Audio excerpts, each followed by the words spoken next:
네, 안녕하십니까. 김능구의 총선 진단입니다. 투표일인 오늘은 개표 방송을 진행하고 있는데요.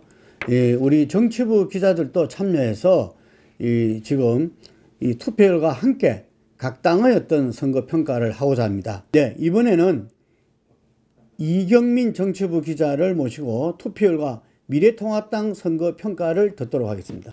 21대 국회의원 선거 시간대별 투표율이 나왔습니다. 오후 4시 현재 투표율은 59.7%로 50.2%를 기록한 지난 20대 총선에 비해 9.5%가 높은 수치입니다.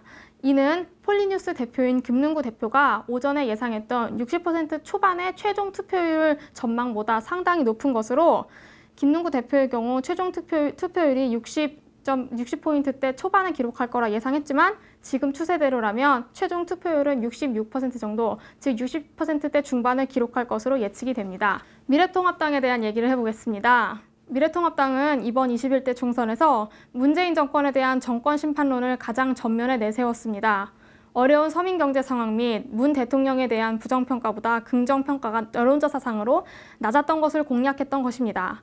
그러나 코로나19 감염병 사태가 크게 터지고 정부 여당이 타 선진국들과 비했을 때 준수한 대처 능력을 보이면서 유권자들 사이에서 정부에 대한 지지 여론이 높아졌고 심판론이 다소 잦아들었습니다.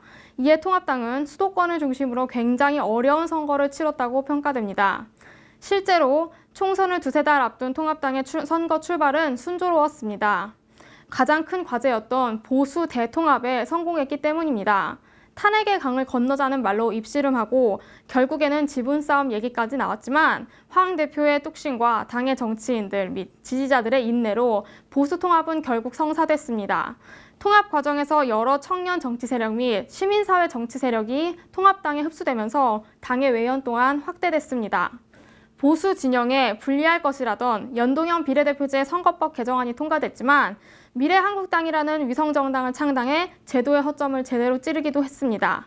민주당의 위성정당인 더불어시민당이 만들어지기 전 미래한국당은 총 27석에서 26석을 차지할 것으로 기대됐습니다.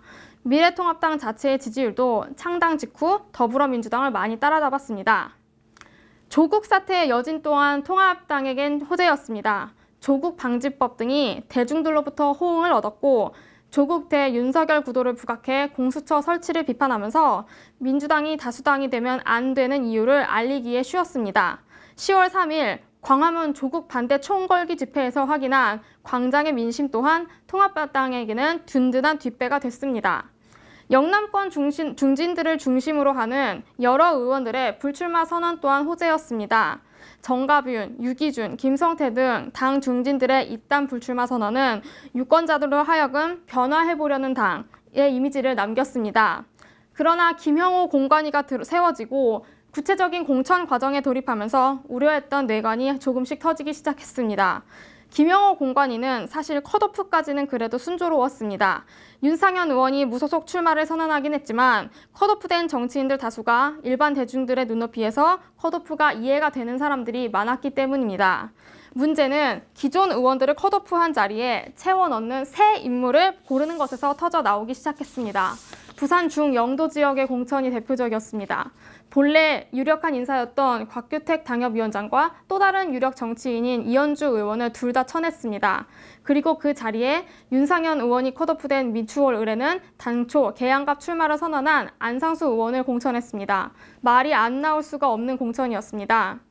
보수 성향 유권자들이 많은 커뮤니티를 뒤집어 놓은 김미균 공천으로 김형호 공관위의 이해할 수 없는 공천 퍼레이드는 끝을 맺었습니다. 이은재 의원이 컷오프된 강남병 지원에 공천된 김미균 시지온 대표의 정치 성향이 논란이 된 것입니다.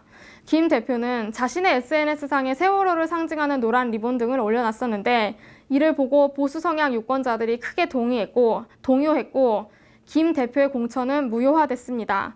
그리고 이 사태에 대한 책임을 지고 김영호 공관위원장이 사퇴했습니다. 위성정당인 미래한국당의 공천 과정 또한 매끄럽지 않았습니다. 한국당의 대표였던 한선교 의원이 공병호 한국당 공천관리위원장과 소위 저지른 비례대표 공천 쿠데타는 금세 진압되긴 했지만 큰 후유증을 남겼습니다. 황 대표의 리더십에 손상이 가게 된 것입니다.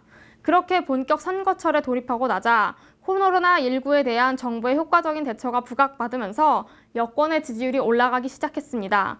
그에 비해 통합당은 김종인 전 대표를 총괄 선대위원장으로 영입했고, 하지만 크게 성과를 보지는 못했다는 평가입니다. 그런 와중에 차명진 김대호 후보의 막말 논란이 일었고, 지도부는 즉각 제명을 결의하는 등 발빠른 대처에 나섰으나 선거의 흐름이 여권 쪽으로 흐르면서 자칫하다가는 개헌선이 뚫릴 수 있다는 우려가 나오기 시작했습니다. 유시민 전 장관의 여당 180석 발언이 터져나오면서 보수 진영은 한층 더 위축되기도 했습니다. 유례 없이 높은 사전투표율이 어느 정당에, 어느 진영에 더 유리하게 작용할지는 안개 속에 숨겨져 있지만, 코로나19 사태로 인해 대면 접촉이 어려운 상황에서 많은 현역 의원을 교체한 통합당의 혁신이 제대로 유권자들에게 먹힐 수 없었다는 평가가 나옵니다. 힘든 선거를 치를 수밖에 없는 통합당의 운명이 잠시 후면 결정됩니다.